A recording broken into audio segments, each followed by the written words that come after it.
É isso aí, gente. Estamos de volta. A gente estava aqui batendo um papo antes de começar, né, a entrevista. O vereador Leonardo Vasconcelos está de volta à presidência da mesa diretora, está de volta ao Legislativo.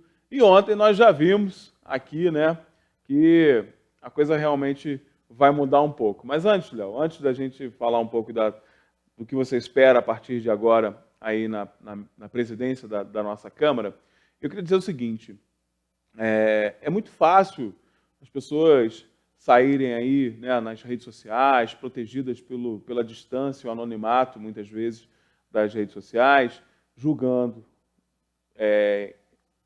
rotulando, imputando crimes, muitas vezes. É muito fácil a pessoa agir dessa forma. Difícil é você entender que existe um processo a qual todos os que estão na administração pública estão suscetíveis. Difícil é entender que a justiça ela é lenta e perversa, né? Lembrando nosso querido Rui Barbosa, né? A justiça tardia nada mais é do que uma grande injustiça. E dentro desse processo todo, envolvendo os 6 vereadores que hoje voltam ao cargo, desde o início do processo, nós sempre tratamos a questão. Eu queria aproveitar a presença do vereador Leonardo Vasconcelos aqui para falar isso, porque até então a gente não tinha exposto esse nosso posicionamento com relação a essa questão. Nós sempre dissemos o seguinte: não cabe a ninguém, além do nosso sistema judiciário, julgar. E só se pode julgar findo o devido processo legal. Só se pode sentenciar assim que se termina todas as possibilidades de contraditório, ampla defesa, tudo isso que a nossa Constituição Cidadã nos permite. E o que a gente percebeu ao longo desses últimos anos, que são anos, inclusive, dessa labuta que, infelizmente, esses pais de família, esses políticos, profissionais tiveram que enfrentar, muita gente se posicionou julgando o que tinha acontecido, e precocemente, né, como a gente viu. Só para a gente posicionar, né, a nossa linha editorial ao longo desse processo. Mas, como você disse muito bem, né, Leonardo, tudo o que tinha que ser enfrentado foi enfrentado. Vocês, em grande parte, falando principalmente por você, que a gente acompanha mais de perto, sempre com cabeça erguida, sempre na certeza do teu posicionamento, na certeza da tua atuação, né, enquanto um servidor escolhido pela população para estar como servidor. Como é que você vê hoje essa tua retomada? Eu sei que muita gente foi lá te abraçar, né? Muitos que até te julgaram lá foram te abraçar hoje. Como é que você vê esse processo todo? Como é que você chega hoje? Fortalecido, sem dúvida, né? Bem, em primeiro lugar, eu agradeço a TV Diário, a você, como sempre, que tiveram isenção jornalística, né? Eu sou um dos políticos dessa cidade, e posso falar, que sempre respeitei qualquer opinião jornalística. Eu nunca levei para a forma particular do meu entendimento, né? Porque eu sempre entendi que o agente político ele está a serviço do poder público e ele é digno de ser comentado e criticado quando ele não atende a opiniões que a sociedade espera. Então, a minha crítica enquanto político não pode ser misturada à minha crítica pessoal, né? Porque a gente vê muitos políticos na cidade, principalmente agora, que quando a gente dá uma opinião sobre a administração, eles levam para si próprio, né? E eu várias vezes fui criticado. Se sentem atingidos, né? Várias vezes fui criticado e nunca virei as costas, nem nunca tratei mal ou tentei fazer qualquer causa com aqueles que me criticavam. Ontem, inclusive, um jornalista lá na Câmara veio apertar minha mão, meio receoso, e eu cumprimentei, e ele disse assim: me desculpa. Eu falei: pelo quê? Ele falou: não, que eu fui lá na cidade da polícia, fui o único que consegui lhe fotografar sendo preso. Eu falei: você não estava no exercício do seu trabalho? Melhor agora estar fotografando eu aqui de volta. Não tem nada a esconder. É um período de aprendizado, né? Eu me senti honrado de entrar num presídio pela porta da frente e sair pela mesma porta. Saí da Câmara na quinta-feira pela porta da frente, no dia 24 de maio do ano passado, e entrei ontem pela mesma porta que eu saí. Eu não saí pela porta dos fundos e entrei pela mesma porta. A política, a gente, quando se lança na vida pública, tem que estar pronto para isso. Claro. E eu estou pronto. Fui lá. Quem me denunciou na presença do desembargador, disse que eu nunca pedi nada, nunca exigi nada, que ele nunca me deu nada, nem a mim, nem a ninguém. Né? O que eu posso esperar? Tá lá no depoimento, o processo corre sob sigilo, mas no momento em que puder ser, esse sigilo não existir, eu tenho a gravação, porque isso é feito em áudio e vídeo. E a sociedade vai ver que quem me denunciou disse que ele nunca me pediu nada, nunca dei nada, nem a ele, nem a ninguém. Um outro lá diz que eu nunca nem falei com ele. Então, foi o que eu falei ontem na Câmara, foi um assalpão armado para 12 passarinhos. Por acaso, os 6 que tinham mais perto ali e tal, caíram. Mas, graças a Deus, o tempo vai acontecendo. Para mim foi muito importante, porque a gente passa por um processo de investigação, de dossiê, de pesquisa, e a gente aparece aqui hoje. Eu falei, eu sou comerciante, a minha loja é de vidraça, e me tiraram do mandato, mas não me tiraram de estar próximo das demandas do povo. Tanto que, mesmo afastado, entrei na justiça contra essa iluminação, que eu julgo, enquanto filho dessa terra e comerciante, descabida, desarrazoada e imoral. Aliás, um possível objeto, inclusive, de um processo de investigação. Sim, para que isso aconteça, tem de existir no mínimo 4 assinaturas para que seja proposta. Né? Eu tenho esse pensamento e vou propor, não sei se outros vão aderir, mas vou esmiuçar melhor a matéria e vou propor, não pensando mal, porque eu nem conheço essa gestão. Não conheço. Verdade. Conheço, sim, alguns secretários que lá estão, que foram secretários junto comigo, como o próprio Henrique Carregal, que é secretário de governo. E, na época, eu era secretário de Educação e ele de Turismo. Sim. Conheço o Marcão da Escopres, conheço a Margarete Rose, sim, que foi vereadora e foi secretária do Pedro Gil de Assistência Social, e conheci quando eu trabalhei na Câmara. Conheço a professora Rosana, que foi diretora de escola, que na época eu indiquei para o Irene Santana no Pimentel. Então, são pessoas que eu conheço. Fora isso, não conheço mais ninguém. Verdade. E uma das coisas que você disse lá também, Leonardo, foi essa questão da mudança do horário, que eu até, inclusive, aqui me coloquei bem feliz, porque realmente é algo absurdo. A população, eu dei até um exemplo, se eu quisesse participar da sessão, não poderia. Jamais. Estou aqui ao vivo no mesmo horário, a gente fica aqui tentando acompanhar. E veio num momento, né, Leonardo, você acompanhou muito bem isso de perto, veio num momento em que a Câmara defendia um modelo e, para continuar defendendo esse modelo, muda o horário para evitar lá as manifestações. Você acha justo, então, que a gente consiga voltar para o horário noturno, como acontece em 90% das nossas câmaras? É uma proposição minha. Né? Não sei se nós vamos ter adesão dos vereadores, mas até creio que eles também queiram. Porque o poder legislativo ele tem de se demonstrar eficiente e eficaz. Para ele ser eficiente e eficaz, ele tem que estar aberto no horário em que o povo trabalhador possa ir lá criticar, elogiar, propor, se manifestar. E aí a gente lembra, na época do Jorge Mário, uma das maiores manifestações que aconteceram nessa cidade era quando a Câmara funcionava à noite, né? Em que a sociedade já não aguentava mais aquele modelo e se reuniu à noite e foi para a Câmara, e a Câmara teve de tomar uma atitude. Tivemos a população representada nas ruas. Representada nas ruas e o poder que os representa funcionando. Né? Então, Teresópolis não pode ser diferente. Eu, no meu pensamento, acho que tem que ser à noite. Verdade. Outra coisa também que eu queria falar, Léo, a gente percebeu muito intensivamente uma tentativa do Poder Executivo de passar por cima mesmo, efetivamente, da apreciação legislativa nesses últimos tempos. Eu sei que você ainda está se inteirando dos processos, mas você, como cidadão, percebeu isso, né? Nossa Procuradoria hoje vive de tentar soluções e liminares e decisões e jurisprudências para poder não passar pela Câmara alguns dos seus projetos e proposições. Do ponto de vista democrático, sem analisar a questão, né, eminentemente de paridades de armas aí entre os poderes, sobre o aspecto democrático, o quanto que a cidade perde com essa passada por cima do Poder Legislativo a todo momento? Existem os 3 poderes, né? Legislativo, Executivo e Judiciário. Né? E eles têm de ser respeitados e serem independentes e buscarem a sua harmonia. Isso não há questionamento quanto a isso. O Poder Legislativo ele tem de funcionar. Tem de funcionar porque ele é a válvula reguladora dos interesses da sociedade. Se essa válvula não souber reter necessariamente naquela circunstância que o povo solicita, virou uma ditadura. Né? Tanto que os ditadores, a primeira coisa que eles fizeram foi fechar o poder legislativo. E nós aqui, eu tenho certeza que nenhum dos vereadores aceita isso. E eu tenho até convicção que o prefeito também não queira. Né? Ele vai participar junto do Poder Legislativo, eu tenho certeza que vai, porque nós somos filhos dessa terra e queremos o bem dessa cidade, como ele também quer. E eu tenho certeza que a Câmara vai contribuir com o Poder Executivo para fazer essa cidade progredir.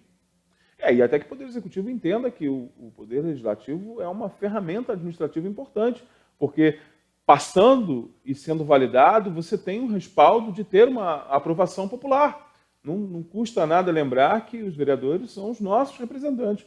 É como se fosse o prefeito também, né? Mas o vereador mais intensivamente, porque é uma representação direta, né? É o representante do bairro, é o representante da associação, é quem efetivamente faz as vias da população dentro desses poderes instituídos. Então, o Poder Executivo tem que entender que o Legislativo não é um empecilho para os seus projetos. Se o seu projeto é tão bom assim, se ele tem realmente como fim a prestação de um serviço bacana para a nossa população, por que uma Câmara seria contra? Né? Não há de se pensar nisso. Os representantes que lá estão foram votados, receberam votos, assim como o prefeito também recebeu o voto. Né? Uma coisa dita pelo Leonardo ontem lá, se juntar todo mundo lá, a votação foi até maior do que o prefeito. Né? Então, tem que, independente de questões numéricas, né, matemáticas, tem que respeitar. Né?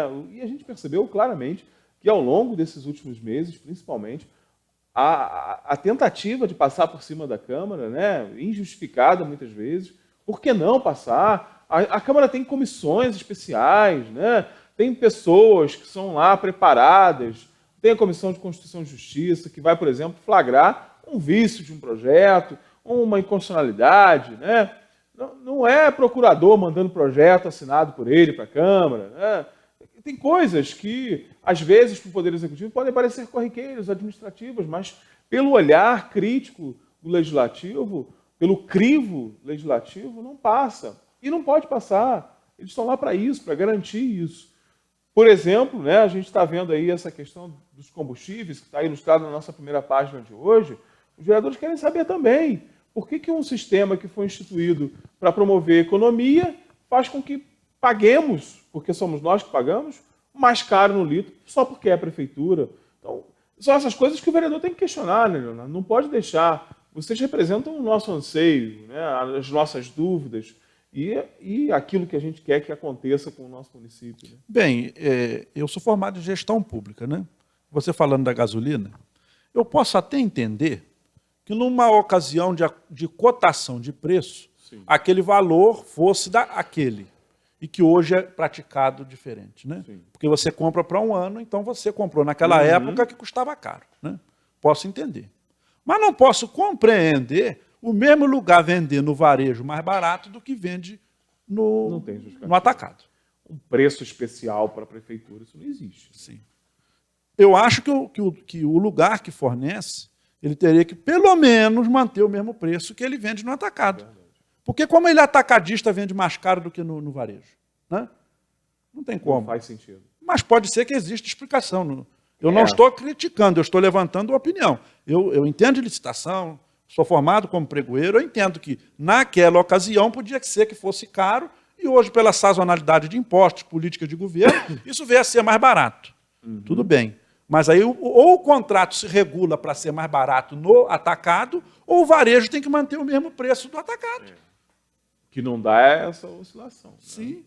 E esse sistema também de cartão magnético aí que a gente tem que rever, porque ele foi instituído por determinação do Tribunal de Contas, segundo a Prefeitura, mas com o princípio de garantir a nossa economia.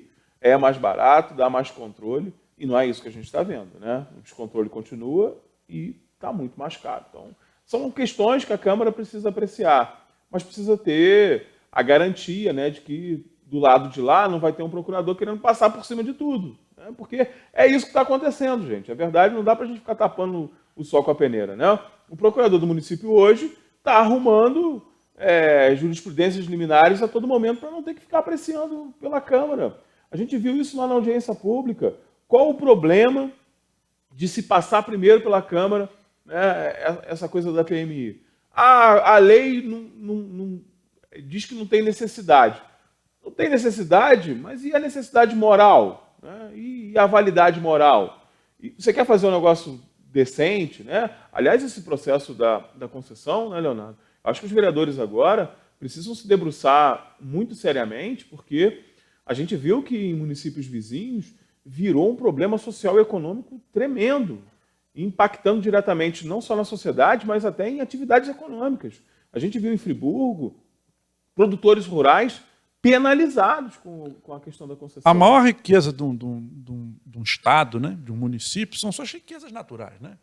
E a água é vida, a água é virtude, a água é patrimônio do povo teresopolitano, que o poder público concede a outrem para administrá-lo de melhor maneira, desde que seja barato para quem o recebe. Aí você vai em Niterói, a SEDAI, que é pública, que é nossa, faz parte do povo fluminense, vende a água para a água de Friburgo, de Niterói. Do Brasil, é a água do Brasil. A SEDAI recebe barato pelo barato que ela cobra para que outro venda caro. E é o que vai acontecer aqui. Sim. Porque se eles ganharem a concessão, eles vão ter de comprar água da SEDAI.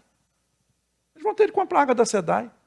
Porque todo o patrimônio que a SEDAI investiu na cidade, embora ela tenha recebido, isso ainda é uma questão a ser discutida juridicamente, como pessoa do poder público que entendo. As subestações, as estações de tratamento, as centrais de distribuição, isso pode ser que venha a participar do ser pertencente ao município, pode ser que seja, mas ela também tem de ser indenizada. Mas como é que em 24 horas eles resolvem isso tudo? Eles vão pagar a SEDAI o preço que eu pago no hidrômetro e vão me vender no meu hidrômetro mais caro. Não tem como ser diferente. Não tem como ser diferente. Né? As adutoras, as elevatórias, então, isso tudo pertence à SEDAI, que é pública. Ela hoje detém a inteligência de purificar a nossa água. Como é que eles em 24 horas tomam conta disso tudo? Eles vão ter, não tem como explicar. Eles vão ter de comprar água da SEDAI pelo preço que nós pagávamos como consumidores e vão nos vender. E vão vender mais caro. Mais caro. Claro, né? E a gente está falando de um grupo de empresários, um grupo econômico. A gente não está falando de uma empresa pública como a SEDAI, né? Eu não sou contra a privatização, não sou contra nada disso. Eu só sou a favor que a sociedade referende. Claro. Né? Tem que ser referendado. Eu acho que num processo como esse, Leonardo, eu acho que até mesmo um plebiscito caberia, né? Porque é uma situação muito gravosa e a gente viu, eu acho que o exemplo... Tanto cabe, não querendo lhe cortar, que Petrópolis votou as simples charretes, mas né? Que eram um patrimônio histórico da cidade. Continua ou não a charrete com tração animal? Petrópolis foi às urnas para decidir Aproveitou uma eleição e inseriu mais um dado nas urnas eletrônicas. Por que não a gente não faz isso? A gente não tem uma eleição ano municipal que vem, inclusive. Inclusive, né? A gente não tem uma eleição municipal no ano que vem? Então, é isso que eu tenho perguntado e que bom, né, que os vereadores estão nessa mesma sintonia, que eu acho que a gente pode conseguir bons resultados. Por que não a gente fazer com a população referendando? Eu inclusive, encampo essa ideia de que seja votada uma lei na Câmara e que o TRE abarque a opinião de que lá nas urnas o povo vote se deve terceirizar ou não. E aí nós vamos ter de hoje até outubro do ano que vem para ter audiências, discussões e conversas, e de repente a gente chegue lá e até ganhe um voto por unanimidade para a privatização. Pode acontecer se ficar aprovado nessas audiências, né? Tem que privatizar, porque o segundo distrito vai ter água, que o segundo distrito hoje, na verdade, é o lugar mais explorado, porque a água é captada lá, ela é tratada na boca de Três Córregos e não tem uma mangueira de água tratada lá dentro. Ou seja, é captado lá no Rio Preto, lá em Ponte Nova, vem para Três Córregos ali no Holiday e não tem um cano de água da SEDAI naquela região. Olha que dissenso, né? Olha que coisa absurda. Mas pode ser que o povo do segundo distrito entenda que realmente ele só tem que entregar a água, que é nosso patrimônio, e não receba nada. Mas a população tem que ser ouvida. Sim, então eu acho que as audiências públicas têm de existir. Tem de se falar da tarifa social, né? Que isso tem que existir. Quais serão as camadas da sociedade que pagarão mais barato na tarifa social? Qual será a expansão dessa rede? Vamos fazer isso da agora até outubro. Ano que vem tem eleição. Eu acho até mais importante, porque um pensamento plurianual. Claro. Porque quem vai executar essa privatização pode ser que não sejam aqueles que estão fazendo as audiências, né? Não é isso? Porque o plano plurianual de toda a política de governo é o quê? Ele é feito um ano antes Para poder fazer esse para que lá na frente, quem entre, quem vai executar não seja aquele que planejou. Isso é política orçamentária. Então, por que na política pública de concessão a gente não faz isso? Vamos debater, ano que vem na urna, vai sair no mesmo resultado. Ganhou a eleição João, e a água vai ser ou não terceirizada. E aquele João vai tocar o barco. E nós vamos ter tempo de debater isso com amplitude. Porque se Teresópolis hoje vive bem ou mal com a água, já são anos. Não é mais alguns meses que vá nos fazer deixar de tomar uma decisão importante com celeridade. A gente já esperou tanto, por que a gente não espera mais um pouco e faz o negócio direito? Né? E essa história de que foi condenado na justiça... Eu sou a favor do plebiscito, o povo tem que votar. Concordo. Temos dois a favor aqui. Vamos levantar essa bandeira. Vou levantar essa bandeira vai ser nossa, sem dúvida. Isso. Leonardo, obrigado pela tua participação. Eu que agradeço o meu amigo, a minha amiga, as pessoas que nos conhecem, ao povo, porque eu hoje volto a ter a figura pública. Agradeço, porque desde o momento em que eu passei isso tudo e que eu voltei, eu sempre fui bem recebido, as pessoas sempre me trataram bem, e eu sempre andei de cabeça erguida, e sempre ocupei minha posição social de afastado, de estar no meio do povo, de estar observando, e hoje estou inteirado e estou preparado para como se eu estivesse no pleno exercício, para dar as informações e tal. Não estou contra ninguém, nem estou a favor, não sou oposição, não sou governo, eu sou vereador. E aquilo que chegar na Câmara que for de interesse do povo, e que eu entender que eu não possa julgar, eu vou usar as redes sociais, vou jogar a matéria lá. O que o povo acha? O que o povo entender ali, eu vou analisar e vou acompanhar. Né? Como eu, agora na administração da Câmara, vou propor o ponto eletrônico, os salários publicados em transparência. Né? São coisas que tem de marcar. Vamos botar o salário em transparência, se ganha pouco ou se ganha muito, o povo tem que saber. Quem está presente ou quem não está presente, tem que ser online. Faltou, está vermelho, está presente, está verde. Porque se a Câmara é um órgão de representação, ela tem de ser transparente. Sim. E eu vou brigar enquanto eu estiver lá, não sei por quanto tempo, para que essa transparência se suceda. Até para dar o exemplo também para o Poder Executivo. Obrigado, Leonardo. Parabéns aí pela tua volta. Uma boa sorte, né, nesse teu trabalho. Eu sei que já começa intenso, né? Mas eu tenho certeza que será exitoso, sem dúvida. Amém. Com a bênção de Deus, tudo acontece. Exatamente, é isso aí. E a gente vai para o intervalo comercial bem rapidinho. Já já a gente está de volta.